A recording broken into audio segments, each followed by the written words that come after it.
Hello, John. Hello, Oliver. So this is part of our series of advice for young people and the different generations, and now we've moved on to the 30s. And what advice you'd have for a person in their 30s? Well, when you're in your 30s, you could, at that stage, be still single. We'll take it that you're single. If you're married, it's a different kettle of fish, but if you're single and working, you might indeed have a good job, or you might be working in some place where you're on the lookout for perhaps a better type of position. So you're also at that age oftentimes wondering if you're going to meet a soulmate. If you're a man or a woman, it doesn't matter what. You're hoping you meet somebody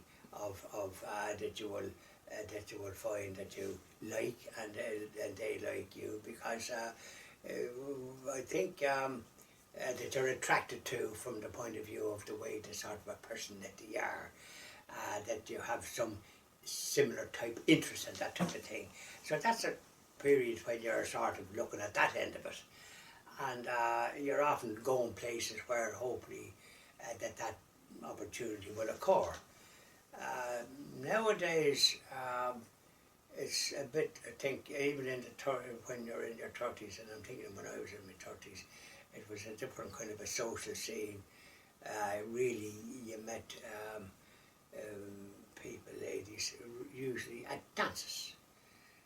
Now, if you were in third level, you probably would have been meeting them in some other way as regards lectures and that, but we're talking now about in the 30s, assuming that you haven't been at university.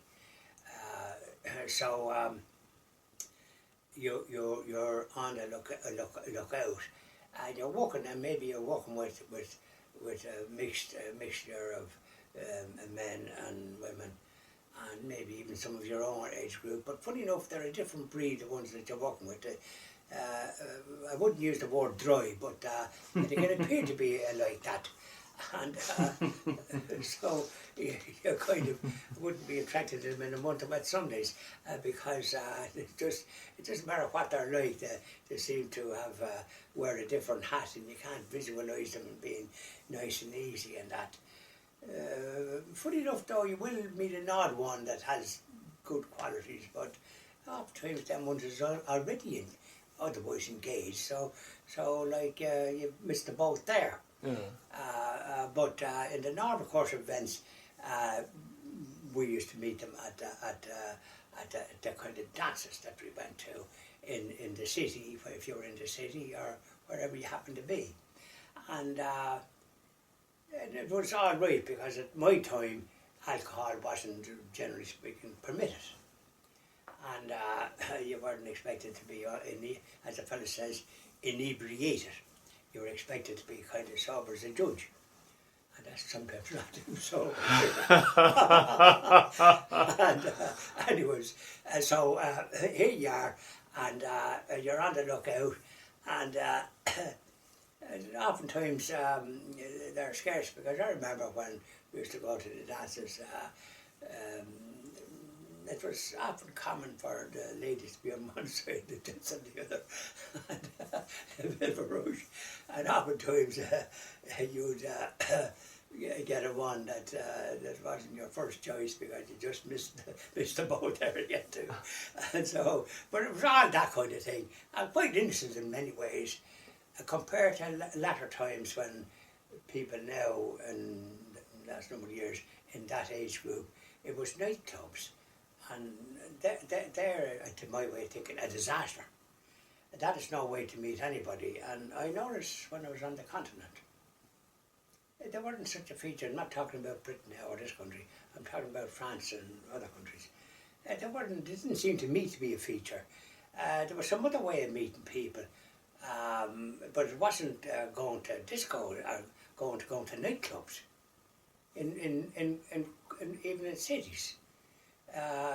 Where you didn't live in the city, you lived in the suburbs. There wasn't that, there was some other way. And I think it was to do with social engagements or something, whatever it was. And it was a good way of doing it. Now, it doesn't say that their lives is much better, because they live a very a quiet life in France and ours. Everything closed down about 9 o'clock. And even in a big city, you won't see much stirring about. They don't have a nightlife in that sense. So these are things that, for instance, if you were transferred abroad, it might take you a while if you're used to sort of staying out late here. Well, there's no point in staying out late there because you'd be talking to the trees or something. Nobody'd be out. Yeah. And you might be liable to be arrested because what are you doing now at this hour? It could be 10:30 or 11 o'clock at night. People don't be out. Yeah. Now, so that's that culture. But here, people were out and out all the hours. But it was safe enough in my time. You could go about in comfort after a dance, which might be on at 1 or 2 in the morning, which is a bit late. It wasn't the best way to be meeting anybody in some ways, because it's slightly unnatural. It was the way it was, but it wasn't the best way, and many a marriage resulted from that. But in the city, you would get to know people if you were going to the same place. And I was going to the same place, which was what they call the Irish club was Cayley in old time. And I was into that. The Cayleys, yeah. I just liked them. I loved the music. The Galliclass Cayley band and the McCusker brothers and Jimmy Shan come over from Scotland. He was a famous band. And I heard all these bands. And Okay, so I'm just wondering, John, back in the day in the ballrooms, you had all the women on one side and you had all the men on the other side. Is that correct? correct. Okay. And then what happened? Well, when the music would start and whatever it would be, and then there'd be a bit of a rush from the men over to the ladies, and there would maybe some of them would have known them from previous episodes, so it'd be kind of, it wouldn't be exactly all strangers, but that was the way it was, and it sounds strange in many ways, but it was the way it was, and we just accepted it like that. And then when you got to meet somebody and like them and vice versa, well then they started, when you might bring them up for a mineral, upstairs usually, and whatever it was, and so you had sociability, and it was kind of. But what was the idea of having the two of them, one on one side and one on the other? It was just that the culture, the way it was. It was, I think, quite frankly, it boils down to respect. Okay. It might sound funny in modern eyes, but there was this respect. I think respect was the thing that was actually underlying it. You just didn't become too familiar with the ladies. You would treat them very gingerly, and they were always very well dressed and very, I would say, mannerly. Well, If I could put it that way. They weren't a bit vulgar, and by and large you'd never come across a lady that was drinking or the worse for drink. It's not like that now. They often sometimes let themselves down. I believe in hen parties in Carrick and Shannon, they can be terrible racket altogether. I think, do you know what destroyed women with alcohol? In the 1990s, the early 1990s, women in Ireland started drinking. They went from drinking a glass of beer to a pint of beer. And then they'd be just like the lads, they'd have 7 or 8 pints in a night. Well, you see, that doesn't suit them, and some of them then overdid it with shorts and all the rest of it, and especially in nightclubs, and really they got themselves into trouble, and because they choose individuals, and really wouldn't normally. It's an unnatural environment, and with abuse of alcohol, which unfortunately occurred in these places, and sometimes maybe even drugs, because that was a feature, and the kind of anthem goes, and it's no way for to meet people. It's no way to conduct yourself. In this country, without a doubt, there was more unfortunate women, far the worse for wear for drink. I've seen it myself in towns and all the rest of it, and it's a pathetic sight. But in my time, but even now, a person that's in their 30s and say coming from the 20s, to respect themselves. Now, this is not trying to sort of preach. It's just respect yourself. Don't let yourself down. Why let yourself down that you might not respect yourself and have intercourse with ones that you've only met? Stuff like that. Yeah. And that's unfortunately happened. And it's encouraged by the media. It's encouraged by the kind of soaps that people look at. There's something in the 30s, especially in the mid 30s, that people overlook. Okay, and that is that we're going to talk about it the next decade, which is the 40s, right? That in the 40s there can be a lot of you start losing your friends, your uncles, your aunts. Some people lose their parents. You know, it's a dangerous decade. So maybe that people could do a bit of preparation and spend more time and appreciate their loved ones, their family in their mid 30s, because it's you're heading now into the 40s, which is a danger zone. Yeah. Remember we were talking about the danger zone there in the 20s, right? Which when you go to college. Yeah. Well, see, when you're not prepared for death, okay, and if you don't prepare yourself and value the people that you love in your 30s, right, you're not prepared then for the 40s when some of them start passing away. Correct. Okay, so it's a very important part to prepare yourself and understand that in the 40s, I was prepared for this. Someone told me when I was 35 that you know, you're going to start losing people in their 40s. So I put in a few preparations there. Oh, it paid off. And I made sure that I got to know the people that and respected and appreciated them while they were there. And of course, as the 40s came along, then they did die. I'd agree with you there. That's very important, because on that very subject, when I was in that age bracket and my late wife was with me, we might be down the country, because a lot of my work was in dealing with customers in rural and country areas and towns and villages, towns mostly, and so on and so forth. And oftentimes we come back nearly every other week or fortnight. The next thing is I get a phone call. Well, when I say a phone call, it'll be on the mobile. Before that, you'd be getting it at home. And somebody was after dying. An uncle or aunt. They seemed to just be popping off. And they were all alive one time. There you go, yeah, that's what I mean. And then the next thing is that they're gone, and they were, I liked them all. Yeah. But I did spend time with them, and I did kind of knew I liked them. There was one or two I didn't like, but it was one anyways. And it wasn't, it was an aunt, and she was a bit too, what was the word, strict. Mm-hmm. And you have to have a sort of a middle. If you're too strict, it's worse than being too easy. It's one is as bad as the other. There's a compromise, you know. You don't just keep a person pulled back all the time. You've got to loosen and so on and so forth to person to develop. So you're quite right about friends and relations that are kind of going to their maker. And really, it was tough. Mm-hmm. And in my case, my mother and father died when I was in between 30 and 40. And you'd miss them. You would. And the other thing on a more positive note as well is that so if somebody's in their 30s, they've realised now they've gone to college and they've worked at what they were trained for. They got their degree, they got their masters, whatever, and now they're in their workforce in their late 20s, they're in their 30s, okay?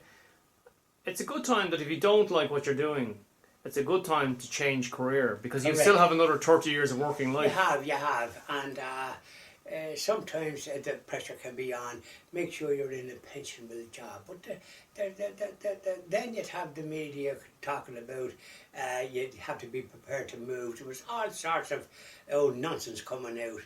There was one time in the 70s, believe it or not, one of these experts made out that this country could only afford to have 2 million people, and I'm talking about a person that would have had been damn near a professor on the media and communications sector, and talking about that the country could only afford to keep about 2 million, that the rest would have to be educated for export. Mm-hmm. Don't forget we had a lot of people emigrating in this country from the time it got its independence, because they weren't able to look after all the people to give them employment. And it was really a dangerous time with wars and all the rest of it, as you might mention. But we're talking about now surviving all these things. So in your 30s, it's a good time to move. If where you are is not really what you think you want. Oftentimes it can be a very great thing, depending on the sort of experience you have and what have you, is to work for yourself. Take up an agency or something, or whatever it is that you're fit to do. If you're good with people, that certainly is very important, to be working for yourself. Because you can be lost working in a company. Other ones are jockeying for position. But when you work for yourself, and funny enough, you're often the hardest boss. Yeah. Believe it or not. And funny enough, I got that advice in my 30s from somebody that was going for a very good job and interviewed and that, and it was a sales recruitment agency that would be advising the customer, the client that they had, and this pretty good individual, he said, you'll be more suitable for running your own business. Well, You have that. get up and go. Yeah, well, you see, it did register in my mind. I remember saying, "Thank you, I'm not that interested in it at the present time, because like you need a salary, depending on your situation, your personal situation. If you have to, if you're the breadwinner, well then that's what you want. If you're single and not married, but then you're in a better position to do that type of thing. It depends on what your circumstances. If you're single, certainly it's well worth doing. It can be difficult if you're married, because you've got to have a regular salary coming in. When you go and work for yourself, you're going to be developing something, and it takes a while to do that. But that was my forte, without a shadow of a doubt. I discovered it over the years for myself. And I think people that are, first of all, respect themselves and take the good with the bad. Don't dwell on the bad and let that determine who you are, or what sort of bad experiences you might have with people or situations or bosses or whatever it might be. You know what you are. So have belief in yourself. You're precious in you're unique. So always have that in mind. And you don't hear that phrase too much. You hear too much about teamwork, and I heard nothing in my time except marketing and all sorts of old airy-fairy bloody stuff. Airy-fairy stuff that doesn't determine anything. First of all, if you have this, if you develop that more than anything, and I certainly did try to develop it actually as well as what I read. And but the foundation, if you have the foundation there, but even when you have or when you haven't, develop it. If you had a bad foundation growing up, develop it for yourself, because you're unique. There's no point in blaming anybody else for this, that or the other. Work with what you are, where you are and what you're at. Okay. And accept that. That's a great gift, acceptance. Whether it's good, bad or indifferent. The word acceptance. You have great peace then. Okay. One thing as well I wanted to say to you was that we were talking about there about the, what was it? We're talking about finances earlier on. So in the 30s, a lot of people they'll get their first mortgage. Now this is a very, very important part. Correct. Of it. Okay. So they've met somebody in university. By the time they're in their 30s, they probably got married, right? You'd think you'd hope they would have. And then they get into deep debt when there's no need to. So really, what they need to do there is they need to choose a place where they can work and find a very affordable house, their first house, to keep their mortgage so low that they can have a good quality of life. Exactly, that's correct, and not look for too much to put them to the pin of their collar. Uh, by rights, in some ways, now unfortunately it takes two apparently to sometimes to buy a house in the area that they might want, and some areas are very expensive. Um, so the first thing is to uh, buy what you can afford and what is not going to take too much out of your salary. By rights, the man should be the provider, and if they've got children and intend to have children and they're fortunate to have children, well then the wife, her best role, she can always have a part-time job, but her best role is to look after the family and look after the children if she's a good mother, and to encourage them and to give them that security, because if we have security when we're young in that area, well then we're all right. We'll always have a bit of insecurity in our nature, because it's in our nature. None of us are perfect and all self-contained. We have our insecurities in certain situations and at certain periods of our lives. And just accept that. You can't be what you're not. But so make the best of whatever it is. But there's one important thing in your 30s, whether you're married or whether you're not. And that, the very important thing is that first of all, aside from having skills how to look after yourself properly, and that should be trained, there should be some training for that, but aside from that, develop the spiritual side of your life. Now you won't develop it just thinking about it, perhaps reading books. You've got to go to a place where there's a community in a church or something of that calibre. That is the only way to do it. The same way as you want food, a variety of food, you're not going to go to a small corner shop and expect to get it. You've got to go to a supermarket to get what it is that you require for your body. The same way, the most important thing is your soul and your spirit. So therefore go to a church.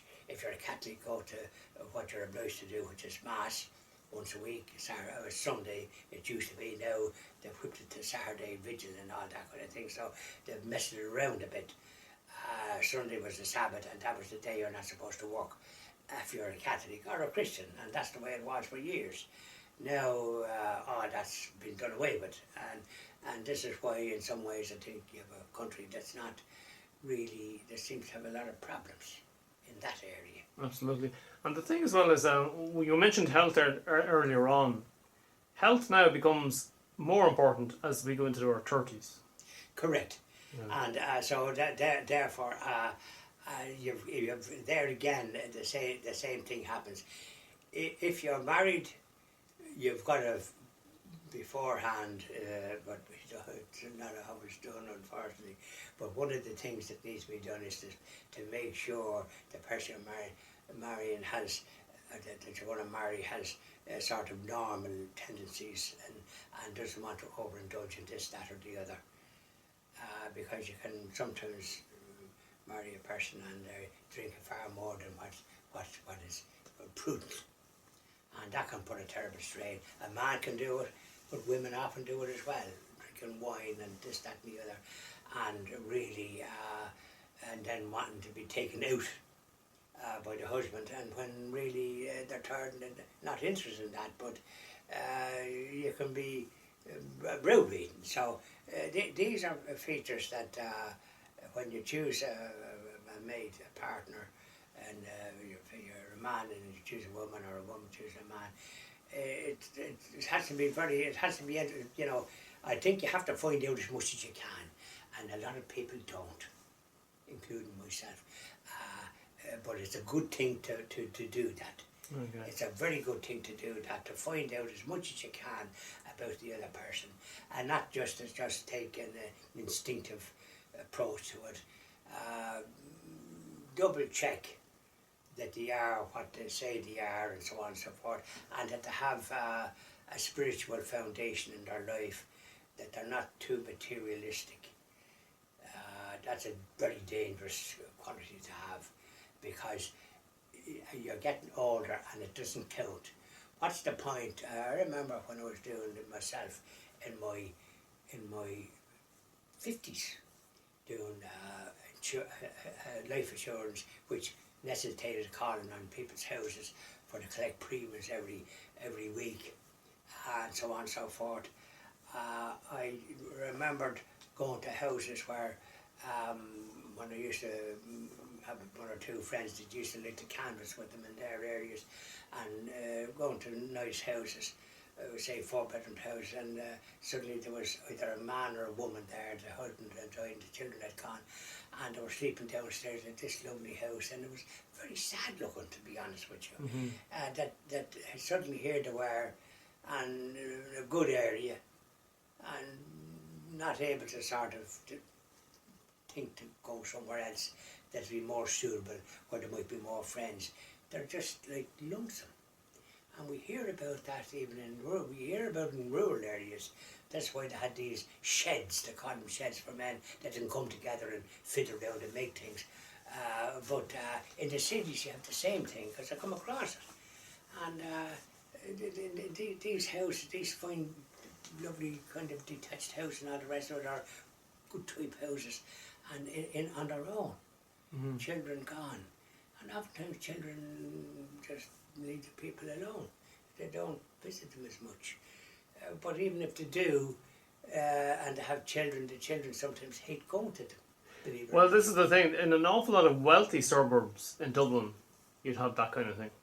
Well, you see, wealthy, it's, they're figuring that the house must mean they must be wealthy. So that's a dangerous road to go down, because there'll be no happiness there. There's often misery. Money and too much of it and too much of this and it doesn't bring happiness. Quite the reverse. But having enough and being prudent with what you have and making sure you don't spend more than you have. You always put something by. That's a prudent way to go on, and to live within your means. So you can do that when you're single, as soon as you're matured properly. But if you're married, this is where it's very important. The wife, or if you're a man, you're a woman, that she's a prudent person as well, and doesn't want to overindulge in this, that, or the other, or need to be taken out for meals all the time and this type of stuff, or to go on continental holidays and all the rest of it, and all the material end of it. That's very dangerous. The first thing is to look after number one, that's the health, the spiritual health. Once you do that and all the rest of it, live within your means and be content. When myself and Julie came here to where we live, and my late wife, and I certainly was very happy. And sometimes she was and sometimes she wasn't, because she might have aspired more material things. But I was always happy whatever I happened to have. Very good. Be content. Well, now you're talking. That's number one. And if you suffer from something else, Vanity. Yeah, vanity or that kind of thing. To be ambitious is good, but not to be ambitious too much on the material end. To be ambitious to more or less succeed, so as you can be prudent and leave something as you're maybe retired. Yeah, absolutely. Because there was no such thing in my time. There was often talking about pensions, but lucky enough, when I was doing the business in the insurance, there was a pension, a super. You paid into it, and you could pay what they call AVCs, additional voluntary contributions, which you were allowed tax, because we were taxed in hilt in this country at the time. The last thing I want to say about the 30s, John, is that in the 30s, starting in the early 30s, people aspire to have children. Yeah. And so it's a good idea, maybe in your early 30s, to have a look at other parents and how they're, coping with situations, and say to yourself, would you make a good parent? And if you're going to make a good parent, well, do a few rehearsals maybe, and find out what being a good parent is. There we are talking, and but the most important thing in that area, because you can be a good parent, and even if you don't have children of your own, you can always adopt. Yeah. But now, anyways, but so make sure that the person, if it's a man, the person that they choose, that they know all about them as much as they can, well, all that they can of what they appear to be and what they say they are. And also then check that they have friends and so on and so forth, because that's often an indication what sort of friends, what's the situation and so on and so forth. So all these matters is very important for a man to with his partner. And she obviously, if she's of the same milk, she wants to know about you as well, and what values you have and what it is that you do. You're not assuming that you look after your health physically, mentally and spiritually. If you do those things, well then you're you have the wherewithal to be able to be with a person that has qualities of that kind in the female end of it, and the woman end of it, and because the women, frankly, a lot of them have good qualities, because they are definitely kind. You go to your mother sometimes, not in all cases, but oftentimes before you go to your father, because they listen to you. I used to go to my father and she'd say, I go to my father and he'd say, ask your mother. And I go to my mother and she'd say, ask your father. Well, there you are, you see. So they were passing the book, which a lot of people often do. So all I can say is that these are the sort of ways as a person in their 30s and 40s, because this is oftentimes decision time. They don't always make the decision to get married and things like that. Oftentimes it just doesn't happen. But it's always there in the offing, because they're meeting people, and sometimes they just don't meet the right person and so on and so forth. So there's no big deal about it. Oftentimes your friends seem to be doing very well, and you meet them, hello, and you suddenly see them at once, and they look different in many ways, and you might say, can you meet you down so and so? Well, I wouldn't say, I'll have to check to see whether herself is that the other. So their lives change completely. And one thing that vis-a-vis a marriage is that oftentimes, especially in 30s and 40s, that the wife doesn't be as keen on your relatives as she is on her own. That's often the way. And if your parents are alive, they want to visit their own mothers and relatives, and not that interested in yours or find fault.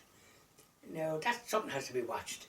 There has to be a two-way, because it can cause problems. So these are things, anyways, especially as regards work, that are a good time to change, but also a good time to sort of weigh things up. Absolutely. And then we'll do our next video on the 40s. Right. Thank you very much, John.